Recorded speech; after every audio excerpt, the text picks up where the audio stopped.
Okey, hari ni aku nak kena pasang tiles untuk buat tabletop dekat gerai makan projek food court hari tu. So, aku nak kena beli tiles dulu dekat supplier sebelum aku hantar ke sana. Kalau korang nak tahu, dekat sinilah aku selalu ambil dan aku beli tiles. Kalau korang ada nak beli tiles untuk renovate rumah korang, korang boleh juga beli dekat sini.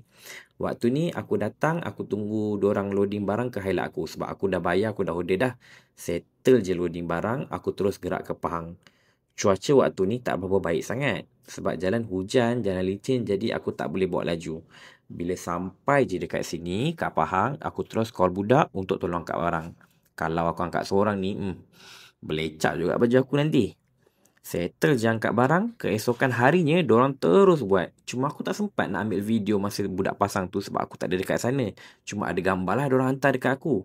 Jadi inilah hasil gambar tiles yang dorang dah pasang untuk gerai-gerai makan yang ada dekat food court area sini. Ini gambar sebelum dan ini pula gambar selepas siap pasang.